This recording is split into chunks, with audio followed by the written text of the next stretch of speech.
Welcome back to Educator Diaries. I'm Chantel. I'm Maria. And today is episode 21. Wow, 21. What have we got today? Okay, we're a starting point for sustainability in childcare or early childhood. Yeah. Right. So give me a sort of a brief rundown on how this is it part of childcare? Is it part of the assessment and rating? Yeah, and it's a big part of the EYLF curriculum, and that. So there has been another updated version, 2.0, and the second phase of this has started in February this year, 2024.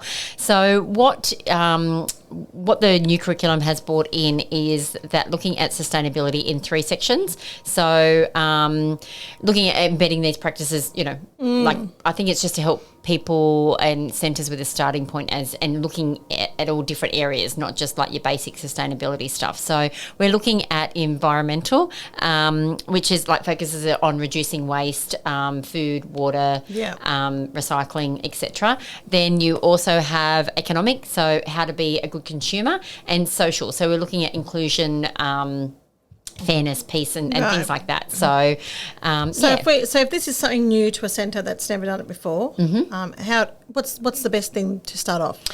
So I would if I've got a new centre, then I would sit down. First of all, look at some professional development for staff. Maybe, obviously, with your first staff meeting, see if there's anyone on your team that is passionate about sustainability, because therefore it's great to have one or more people that are driving that part of the program as well. So some centres will have one sustainable officer as such, or you may have one person per room that can be almost in charge of those sustainable practices and helping educate and drive that program in that way. Okay.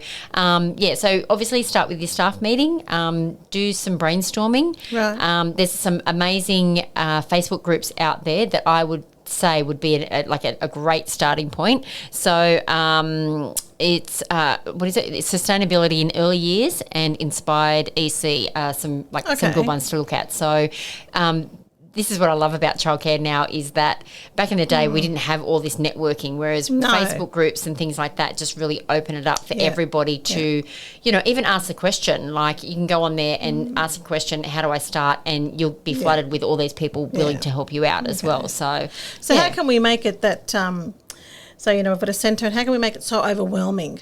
Not to be so overwhelming. Let's make it overwhelming. There's enough overwhelming things that you have to do. That I know, and that's just it. I think keeping it, Yeah, I think most centres and really, your basic stuff that most centres do is, and it is just a bit of a, probably looked not as just a ticker box things, but basic stuff is, a lot of centres do, compost, or they do worm farms, or they'll have edible gardens, which, don't get me wrong, we had a fantastic veggie patch at my old centre and the kids loved it. Like, they were really passionate about watering it every day, and it is so exciting to see those vegetables and things grow and eating out of the garden from fresh stuff as well. So a lot of centres will have chickens as well if you've got the space and that. So we're lucky to have chickens. And so they're again, to the chickens for food waste, and food waste. So keeping in mind, I was told that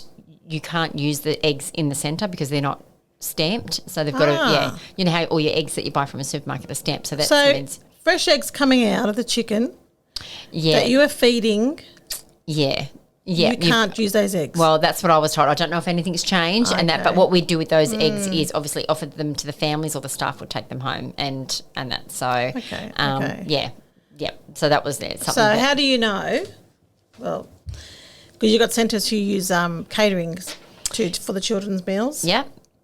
So how do you know if they're do they have that advertised? They use a sustainable practice? Well, because a big thing about it is about being a good consumer. So what a really good sustainability point is to do is to look locally for fresh fruit and veg from, local farmers or, local fruit shops and things like that, because it's about reducing the carbon footprint of having trucks coming from everywhere to give you your food. So if you do have a centre that is being catered for, then, you could ask them about where they're sourcing them. Yep. Are they sourcing them locally as well? And then if not, then obviously, try and do other sustainable practices that, reduce your carbon footprint within the centre as well. Yep. So I know that, like for us, because we had the chickens, so all our food waste would go to the chickens, and we also had horses. So a lot of the fruit and stuff would go to the horses.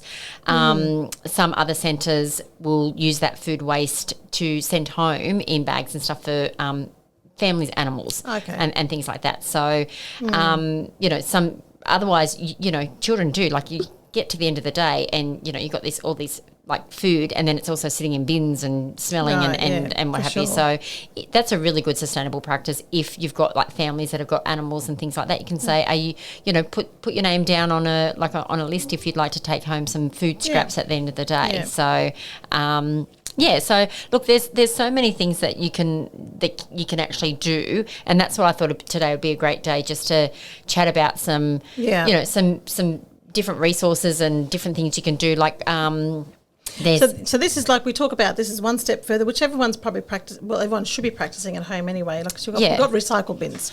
Well, that's just it. So I think, like we sit there and go, oh, all this stuff, but you don't remember back when we were kids, there was no recycle bins. It was one bin. Everything went in that bin and you click the lid on. Remember that old one that you click the lid on, right, and the garbage man would come and just toss it all in. Whereas now these kids are used to knowing that there's different coloured bins, or that's where our plastics go, or that's where our paper goes, and that's the beauty of all this education. It will become second nature for these children as well, which is that's the whole that's the whole goal as well. So like just some different ideas that you can do with. Like I said, like Cool Australia have some really good resources online. A lot of it is primary based resources, but there's some early years ones on there as well that staff can do some training with, and there's some stories on there that you can maybe even share with the children about recycling as well. So just generally thinking, what's environmentally friendly? When we're looking at doing certain things in a centre.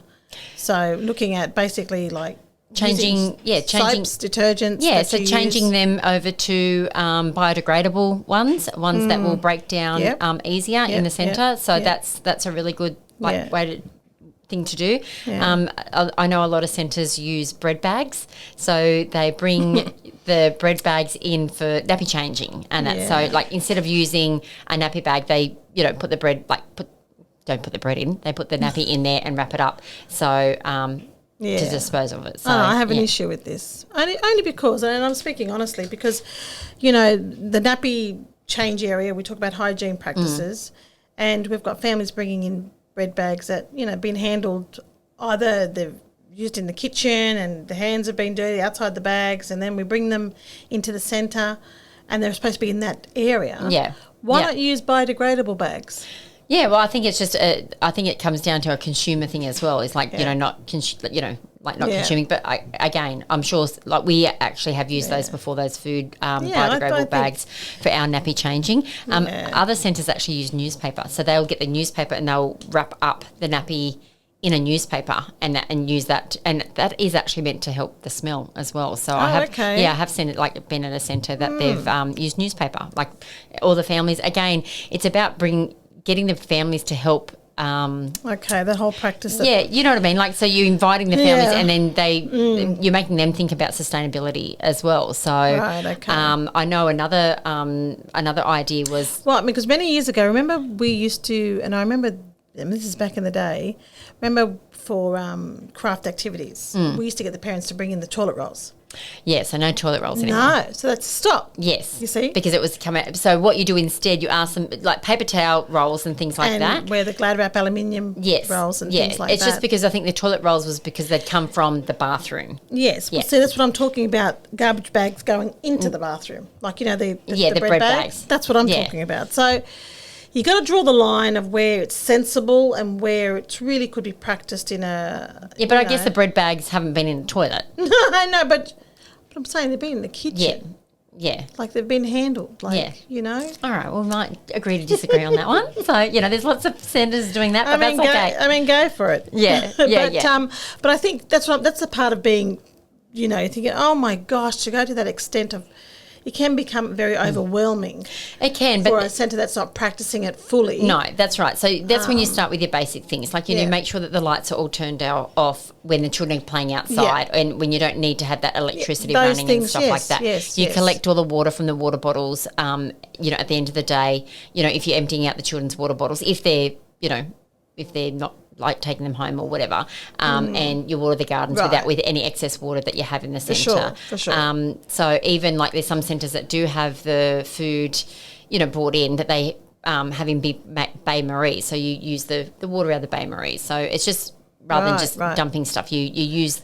You're using those, consuming those things that are already in the centre as well. Which makes it sustainable for the environment. So you're just not like wasting as well. So other ideas too is like, let's look at like op shops. So op shops are a really good way of being like, you know, a great consumer in the sense that we don't have to always buy everything brand new. No. We can go to an op shop and buy crockery, or we can buy some like resources and toys. So that is a form of recycling as well. Yeah. So, and even if you're, you know, I know all centres end up with, you know, a ton of lost property, even though you'll ask every parent under the sun, you know, who does this belong to?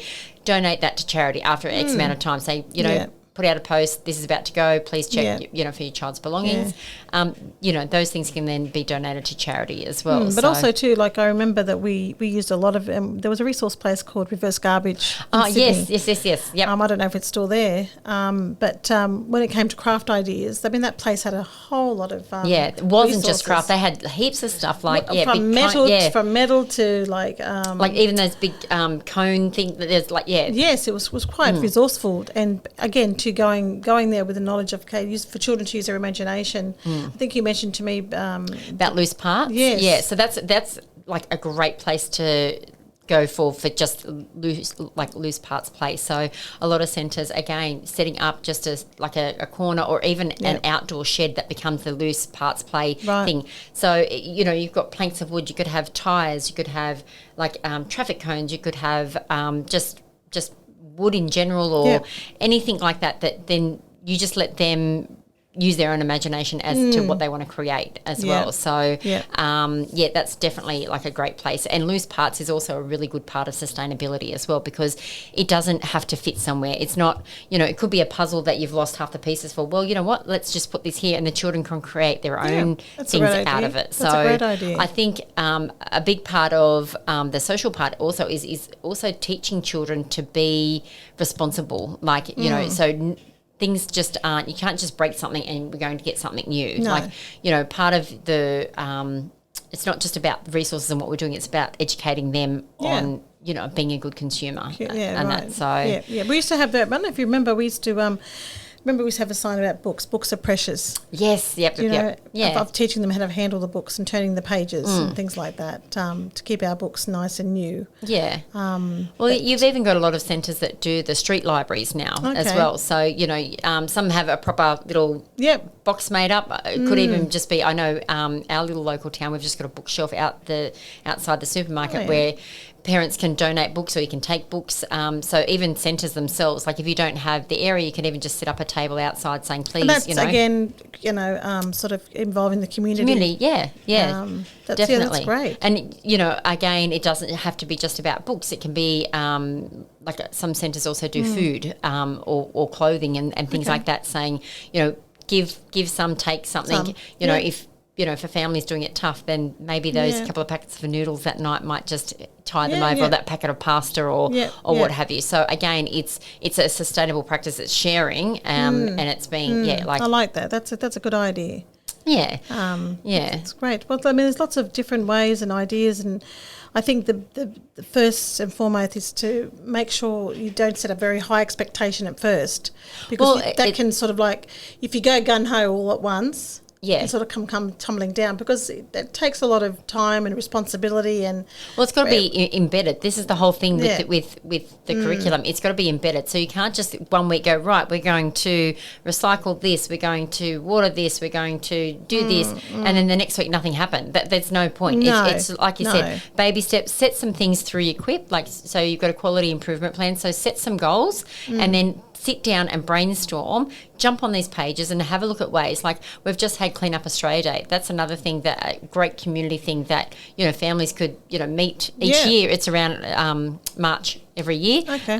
You know, again, that's something that might take a little bit of planning, but you're involving the community. You're involving the families in that as well. So, like, you know, there's a whole lot of different options, like down to your banana water, and, you know, putting banana peels in water for 2 to 3 days is a really good thing to, you know, to water your gardens and stuff like that. That's dedication. Well, see, then you could also, a bit like you know, the compost, the worm farms and things like that with your wormweed, then you could, you know, give that to families to take home to water their gardens and stuff like that as well. So, look, I mean, you know, that's what I mean by, and say our listeners listening to that, you go, it feels like there's so much. That sounds, you know, like, leave that to when you've got all the other boxes ticked. Well, that's just it. Start with your basic stuff and sit down and have those conversations and work out what is going to work for your service as well. Because you might find that, you know, we can't do this, or this is not going to work, but these other practices we can do, you know, and,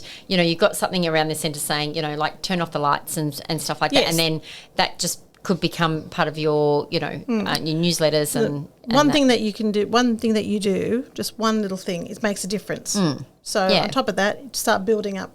You know, on those things. But but that's great that you know, this is part of the curriculum. Yeah, and I think it's just about, you know, sharing the ideas and stuff like that as well. Again, too, we're educating these young learners, you know. Well, yeah, a bit like us with the recycle bins. We never had that, so now this will be the norm. Yes. And bringing those families into it as well. So even another really, just like one of the last ideas is, you could even send home a recycling book. So, you know, you can have obviously like a story in there about recycling. Then you can have like one of those notebook things in there where each family could jot down in there, how did we recycle this week or today? And some ideas. So it becomes a journal for the centre, and then other families can see that. And like I said, they may BS in there and go, oh yeah, we did all this stuff, and they're going, yeah, no, we don't do any of that.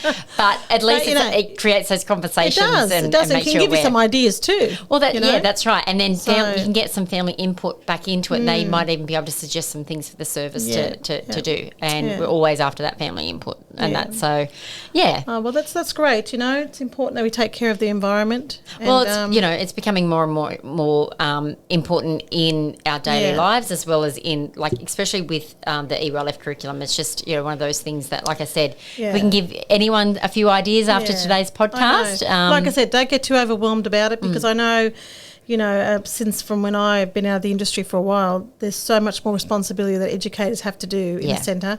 You know, all this writing up and evaluations and so forth, and documenting and risk assessments. You know, that's a lot. So, you know, just like you said, each centre's differently, and just take one step at a time and build on it. And like you said, you know, it's good to have the team all on board. Yeah. And well, it makes it easier for everybody, you know, like you don't really, like I said, you might have that one person, but you don't want that person doing everything. It shouldn't be on them. They can just help to guide that part of the program. So, anyway, well, we've given you some ideas, and yeah, and feel free to, you know, pop some more ideas underneath in your comment section as well. So we're always after some new ideas. Yeah. So, All right, guys, thank you so much for listening, and we'll see you next time. Yep. Ciao, ciao. Bye. Bye.